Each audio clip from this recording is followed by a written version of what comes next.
अस्सलाम वालेकुम स्टूडेंट्स। आज का जो लेक्चर हम पढ़ने जा रहे हैं बेटा आपके पास है सेकंड ईयर का। इसका टाइटल है एम्पियर्स लॉ। एम्पियर्स लॉ को पढ़ने से पहले बेटा इसकी नॉलेज ही कुछ इस तरह है कि इलेक्ट्रोस्टैटिक्स के हमने गाजियस लॉ पढ़ा था और गाजियस लॉ से हम क्या फाइंड करते थे, इलेक्ट्रिक फील्ड फाइंड करते थे फ्लक्स को यूज करके। और वहां पे जब गाजियस लॉ को हम यूज करते थे तो हम ये कहते थे कि एक गाजियन सरफेस जो कि एक इमेजिनरी सरफेस होती थी आप वो इमेजिन करते थे। सिमिलरली जब आप इस एम्पियर लॉ की बात करेंगे तो एम्पियर लॉ भी क्लोज्ड लूप के ऊपर अप्लाई करेंगे और उसको हम नाम देते हैं कि ये क्या है, एम्पिरियल लूप है। ठीक है।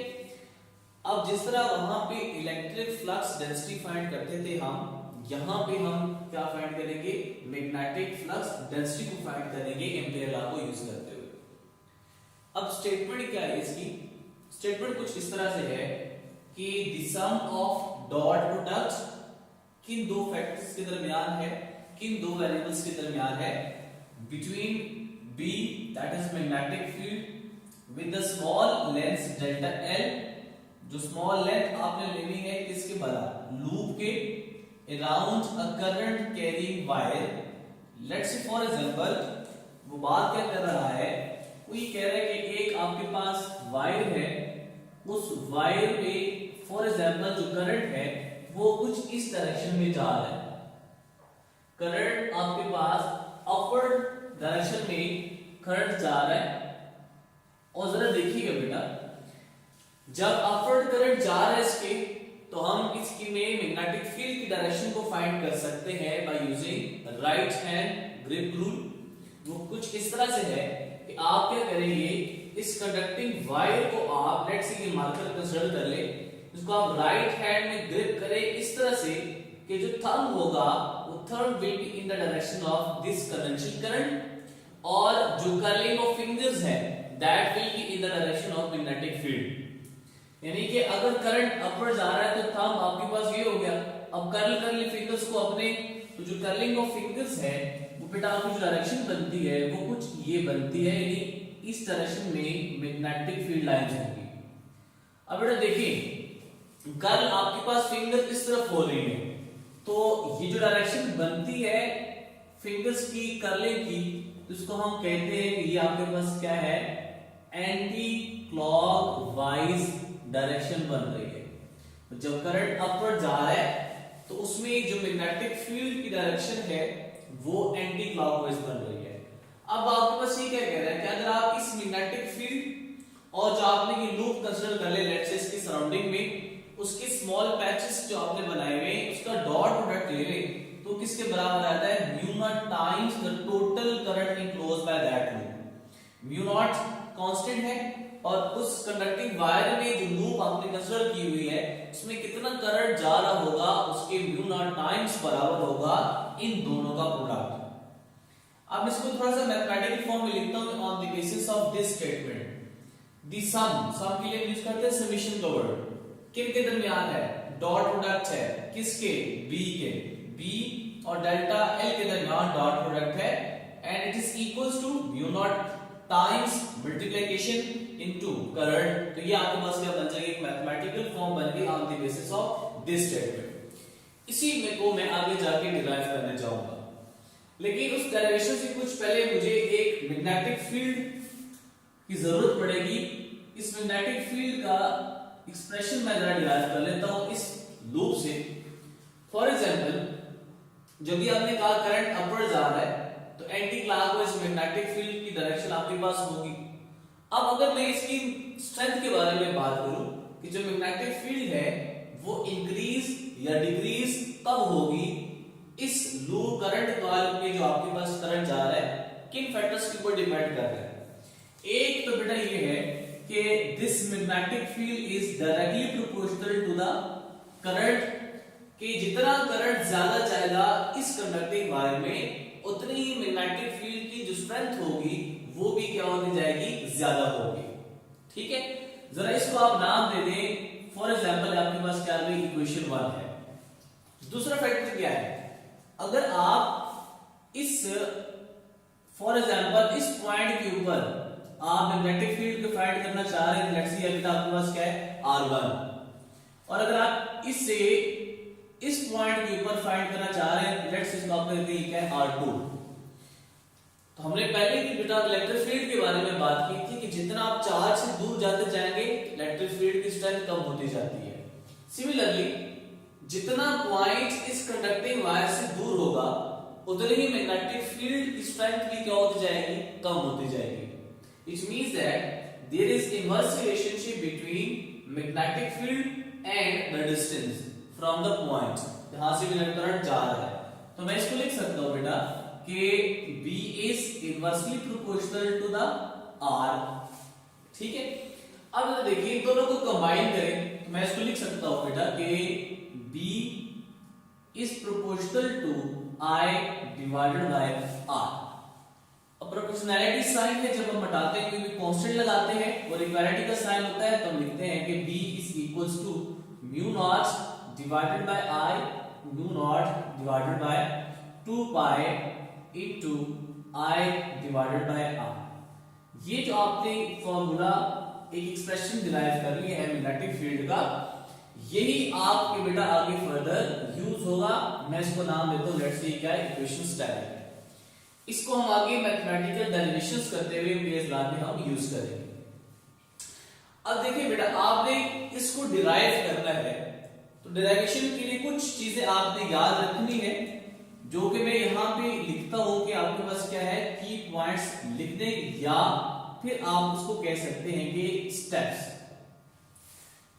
अगर देखिए बेटा फॉर एग्जांपल आपके पास कोई भी ये कंडक्टिंग वायर है जिसमें से करंट अपवर्ड डायरेक्शन में जा रहा है, उसी वायर की तरह ये एक आपके पास वायर है जिसमें करंट अपवर्ड डायरेक्शन में ट्रेवल किया जा रहा है। अब जब अपवर्ड डायरेक्शन में ट्रेवल कर रहा है सबसे पहला आपने स्टेप क्या करना है, इस एम्पियर्स लॉ को डिराइव करते हुए वो ये करना है कि मैं लेट्स से कहता हूं स्टेप 1 वो क्या है कि इमेजिन या आप कहते हैं कि कंसिडर एन एम्पेरियल लूप को आपने कंसिडर करना है किसके सराउंडिंग में, around this current carrying conducting wire. Amperian loop around current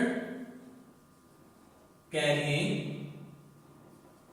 wire, और वो इस तरह कंसिडर करनी है such that it contains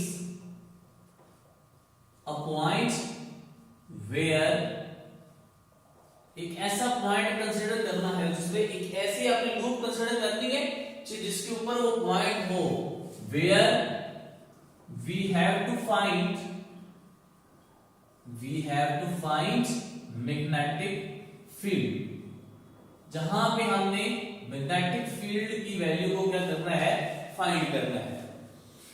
यहां पे देखिएगा मैं एक क्लोज लूप की बात करता हूं तो बेटा वो क्लोज लूप आपके पास रेक्टेंगल, ट्रायंगल या कोई भी आपके पास शेप हो सकती है, ये आपके पास शेप भी हो सकती है, ये भी तो क्लोज लूप है।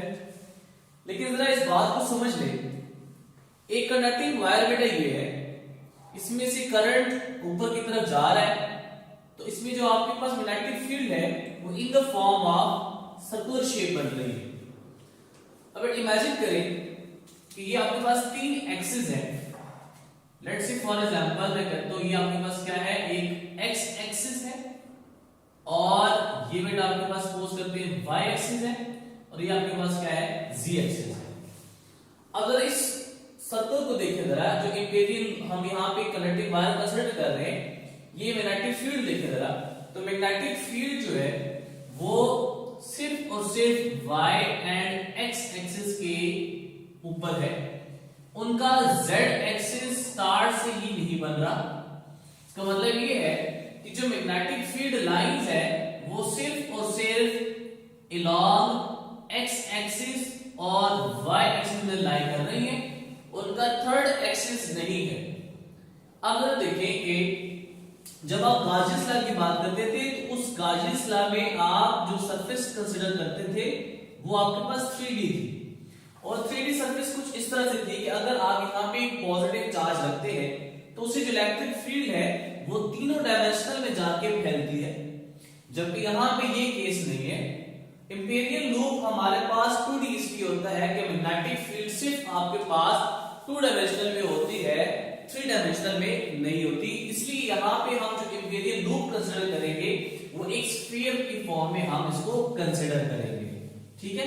तो इस बात को बेटा आपको यहाँ पे जहन में रखना है, यही डिफरेंस है एक इंपीरियल लूप और गासियस लूप के दरमियान। ये पहला स्टेप आपने इसको बेटा इस तरह करना है। दूसरा स्टेप बेटा इसका क्या है, सेकंड स्टेप कुछ इस तरह से है कि आपने फाइंड करना है करंट को, find current in a loop, और वो लूप आपने कौन सा लिया हुआ है, इंपीरियल लूप। उसमें से आप जितना करंट जा रहा है उसमें से टोटल करंट को आपने क्या कर देना है, फाइंड कर देना है। और थर्ड स्टेप आपके पास क्या है, और फिर आपने इसके ऊपर एम्पियर लॉ को अप्लाई कर देना है, apply ampere law to find magnetic field. अब मैं इसको डिराइव करने जा रहा हूं। डेरिवेशन का आगाज मैं कहां से करूंगा, डेरिवेशन बेटा स्टार्ट में करता हूं, लेट से बेटा आपके पास क्या है ये कि summation of B dot delta L is equals to mu not I. मैं एक लेफ्ट हैंड साइड कंसीडर कर लेता हूं। सपोज करता हूं कि मैं एक लेफ्ट हैंड साइड है मेरे पास, summation B dot delta L, और मैं कहता हूं कि आई की वैल्यू 1 से लेके n तक है। तो ये आपके पास समझने में स्टार्ट करूंगा।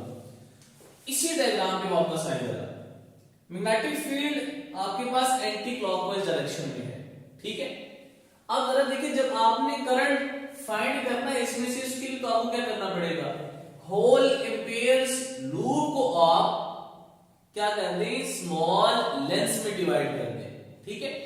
यानी यहां पे आप ये भी लिख सकते हैं, करंट कुछ इस तरह से आपने फाइंड करना है कि by dividing it in small lens, small lens में इसको डिवाइड कर देना है, फिर आप इसमें से करंट को फाइंड आउट कर लेना है। अब बेटा सपोज करते हैं कि मैं सिर्फ यहां पे एक लूप कंसीडर करता हूं इस कंडक्टिंग वायर के अक्रॉस, और उस कंडक्टिंग वायर के अक्रॉस की मैं अभी डेरिवेशंस करने चाहूंगा। अगर देखिए लेट्स से आपके पास एक लूप बन रही थी, एक सर्कुलर शेप में आपके पास ये लूप है, ठीक है। अब करंट जहां देखिए, ये एक बेटा कंडक्टिंग वायर है जिसमें से करंट अपवर्ड जा रहा था। अब मैं इस कंडक्टिंग वायर को जरा ऊपर से देखूं तो मुझे क्या आपके पास होगा, इसमें ऑब्जर्व क्या होगा। अगर मैं इसी सर्कल को अपवर्ड देख रहा हूं तो इसका मतलब ये है कि करंट मेरी तरफ आ रहा है, मेरे फेस की तरफ आ रहा है। तो मैं लिख सकता हूं कि बेटा जो करंट की डायरेक्शन है, मैं इसको यहां पे डॉट से रिप्रेजेंट कर देता हूं। It means that current is in outward direction from the board or out of the plane. अब यहां से लेके इस पॉइंट के ऊपर जितने भी आपने एक इंपीरियल लूप कंसीडर किया हुआ है, अब जरा देखिए मैं इसको स्मॉल पैचेस में डिवाइड कर रहा हूं। नंबर ऑफ पैचेस है, नंबर ऑफ पैचेस में मैं इसको डिवाइड कर रहा हूं। लेकिन याद रखिए, जब आपने इसको स्मॉल पैचेस में डिवाइड करना है, स्मॉल पैचेस में इस तरह डिवाइड करना है कि जो ये डेल्टा एल है इसकी जो डायरेक्शन है वो एक ही बने, मल्टीपल डायरेक्शन में ना बने, ठीक है। प्लस सेकंड इसमें क्या है, हम इसको इसलिए स्मॉल पैचेस में डिवाइड करते हैं ताकि जो मैग्नेटिक फील्ड की डायरेक्शन है वो भी आपके पास एक बने, प्लस यूनिफॉर्म बने, जो कि इंपॉर्टेंट है कि उसकी आपके पास यूनिफॉर्मिटी होनी चाहिए उसमें। अब यहां पे ये जो आपके पास लेट्स से फॉर एग्जांपल जो लेंथ बनती है वो आपके पास है डेल्टा एल, मैं इसको कहता हूं ये क्या है, डेल्टा एल 1। इस तरह ये जो आपके पास लेंथ का पैच बनेगा वो क्या बनेगा, डेल्टा एल 2। इस तरह ये आपके पास जो पैच बनेगा वो आपके पास बनेगा डेल्टा एल 3, ठीक है। ये आपके पास बन जाएगा डेल्टा एल 3। और इसी तरह आप नंबर ऑफ पैचेस कर रहे तो एंड पैच जो आपके पास बनेगा वो आपके पास बनेगा डेल्टा एल एन। ठीक है, तो ये आपने नंबर ऑफ पैचेस में इसको क्या कर दिया है, डिवाइड कर दिया है। अब इसी ऐप को हम क्या कर लेते हैं, थोड़ा सा ओपन कर लेते हैं। वो कुछ इस तरह से है कि अगर आप i की वैल्यू 1 पुट करेंगे तो ये बनेगा b1 dot delta l1 plus b2 dot delta l2 plus b3 dot delta l3 up till 2 plus कितने मैंने पैचेस बनाए हुए n, सो bn डॉट डेल्टा n। ठीक है, तो ये आपके पास क्या आ गया, उसको हमने इसको ओपन फॉर्म में इसको लिख लिया है। अगर ये करंट कनेक्टिंग वायर है तो मैं इसमें मैग्नेटिक फील्ड की डायरेक्शन अगर ड्रॉ करूं तो उसकी डायरेक्शन क्या बनेगी, ये आपका डायरेक्शन बनेगी। तो जब आप हर पैच के अक्रॉस जरा मैग्नेटिक फील्ड की डायरेक्शन देखें तो मैग्नेटिक फील्ड यहाँ पे क्या है, एंटी क्लॉकवाइज जा रही है। तो बेटा एंटी क्लॉकवाइज जब जा रही है तो हर पैच के अक्रॉस जरा देखिएगा तो ये डेल्टा L1 की डायरेक्शन ये है और मैग्नेटिक फील्ड की डायरेक्शन भी ये बन रही है, तो दोनों की डायरेक्शन आपस में क्या है, सेम है। तो यहां पे जब सेम डायरेक्शन होगी तो थीटा की वैल्यू क्या होगी, 0 डिग्री। तो मैं यहां पे थीटा की जगह क्या पुट करूंगा, 0 डिग्री पुट करूंगा। और वो कब पुट करूंगा, जब मैं इस डॉट प्रोडक्ट को ओपन करूंगा। मैं डॉट प्रोडक्ट ओपन करता हूं बेटा तो ये बनेगा b1 delta l1 cos theta plus b2 delta l2 cos theta. अब मैं थर्ड फॉर्म में लिखता हूं, मैं इसको लिखता हूं up till 2 bn delta ln cos theta. ठीक है, अब हर पैच के क्रॉस चूंकि वो डायरेक्शन सेम बन रही है लेंथ और मैग्नेटिक फील्ड की, तो मैं यहां पे लिख सकता हूं कि बेटा put theta is equal to 0 degree. Why, because in या at every patch of distance magnetic field and आप लिख सकते हैं कि magnetic field direction and length are parallel, वो दोनों आपस में क्या है, पैरेलल।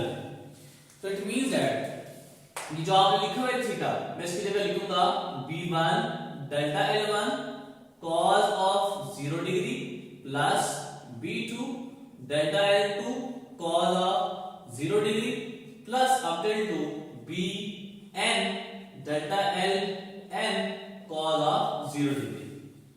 और आपको पता है कि जब cos 0 डिग्री की वैल्यू फाइंड करते हैं तो cos 0 डिग्री की वैल्यू बेटा आपके पास क्या आती है, 1। तो सारी जगहों पे cos 0 डिग्री की वैल्यू क्या आ जाएगी, 1। अब आप इसको रिप्लेसमेंट करें जरा तो ये बनेगा b1 delta l1 plus b2 delta l2 up till 2 plus bn delta ln। अगर एक चीज और, अगर मैं इस स्फीयर की बात कर रहा हूं जो कि एम्पियर लूप है, तो अगर मैं इस डेल्टा 1 के अक्रॉस डिस्टेंस देखूं तो ये भी r है। इसी तरह स्फीयर के किसी भी पैच के ऊपर मैं कोई से भी पॉइंट ले लूं तो सबका डिस्टेंस सेंटर से क्या है, सेम है। तो अभी हमने देखा कि मैग्नेटिक फील्ड करंट के ऊपर डिपेंड कर रही है और डिस्टेंस के ऊपर डिपेंड कर रही है जिस पॉइंट से आप ले रहे हैं। तो दोनों ही सेम है सारे एम्पिरियल लूप के ऊपर पैचेस के लिए। तो इसका मतलब ये है कि जो B1 की स्ट्रेंथ होगी वही B2 की स्ट्रेंथ होगी और वही B3 की, और यही आपके पास स्ट्रेंथ होगी अप टिल टू Bn की, और उसको मैं पुट कर सकता हूं सिंपल B। ठीक है, तो मैं इसको बेटा रिप्लेसमेंट करूंगा तो ये बनेगा, इसको बेटा रीजन क्या लिखनी है कि because R and I, that is distance and current is same for every point भी लिख सकते हैं, पैच भी लिख सकते हैं ऑफ इंपीरियल लूप। ठीक है, तो बेटा जब आप इसकी रिप्लेसमेंट करेंगे तो ये बनेगा B1 की जगह मैं लिखूंगा B, और डेल्टा L1 प्लस B2 की जगह मैं B लिखूंगा, delta L2 up till two B delta LN। अब जरा देखिए B सब में कॉमन आ रहा है, अब यहां से कॉमन ले ले तो ये बनेगा बेटा B into delta L1 plus delta L2 up till two plus delta LN। ठीक है, अब जरा देखिए कि delta L1 plus delta L2 plus delta LN, तो ये जो आपके पास है ये पहले पैच से लेके n पैच तक तमाम जो लेंथ है वो आपस में एड अप हो रहे हैं। तो अगर मैं इसको समीशन फॉर्म में लिखूं तो मैं इसको लिख सकता हूं बेटा कि B into summation delta LN, या आप इसको लिखें डेल्टा LI, और I की वैल्यू कहां से स्टार्ट कर रहे हैं 1 से, और कहां तक जा रही है n तक, so I is equals to 1 to n delta LI। अब देखिए ये जो B की वैल्यू ये तो एज इट इज आ जाएगी। अब यहां जो समीशन आप यूज कर रहे हैं, ये अगर आप सारे पैच को आपस में ऐड अप कर रहे हैं, तो अगर आप इस स्फीयर है, ये सर्कल है, उसके तमाम लेंथ के पैच को आपस में ऐड अप कर रहे हैं, तो वो क्या बनेगा, this will be equals to the circumference. तो ये सर्कमफेरेंस बनेगा किसका, ऑफ सर्कल। ठीक है, तो वो किसके बराबर होता है, this is equals to 2 pi r। ठीक है, अब जरा इसको देखिए, जो b की वैल्यू है, आप इस इक्वेशन को नाम दे दें, लेट्स सी क्या इक्वेशन a है। आप क्या करें, put value of b from equation static in equation a we get। Static equation से b की वैल्यू आप इस इक्वेशन a में पुट करें, तो ये क्या बनेगा, दिस इंप्लाइज दैट b की जगह आ जाएगा mu naught I divided by 2 pi r, और 2 पाई r की वैल्यू एज इट इज। अब जरा देखिए कैंसिलेशन जो होती है आप उसको करें, ये 2 पाई से कैंसिल, ये r से कैंसिल, तो जो रिमेनिंग बच गया वो आपके पास क्या है, म्यू नॉट I। ये अगर आप जरा देखें, जो स्टार्ट में हमने इक्वेशन लिखी है, स्टेटमेंट से मैथमेटिकल फॉर्म लिखी थी, वो क्या है, इसका राइट हैंड साइड है। तो इट मींस दैट कि मैं इसको लिख सकता हूं कि ये जो म्यू नॉट I है किसके बराबर आ रहा है, between dot product of magnetic field and delta L। This is equals to mu naught times of the current enclosed by that loop। so this is the Ampere's law, और यही हमने क्या करना था, इसको डिराइव करना था। अब जो इसके बाद आर्टिकल है, इसमें एम्पियर्स लॉ के आपने यूज करना है, और उसी से बेटा आपने क्या करना है, मैग्नेटिक फील्ड्स की वैल्यूज को फाइंड आउट करना है। सोलेनॉइड है वो आपका यूज होगा आगे इस चैप्टर में, ये इसका बहुत बड़ा इंपॉर्टेंट रोल अदा करता है। ठीक है, तो बेटा ये कुछ बातें थी आपके पास एम्पियर्स लॉ के बारे में। उम्मीद है आपको लेक्चर समझ आया होगा, कोई क्वेश्चन आप पूछ सकते हैं। नेक्स्ट लेक्चर में फिर हाजिर होंगे, तब तक के लिए बेटा अल्लाह हाफिज।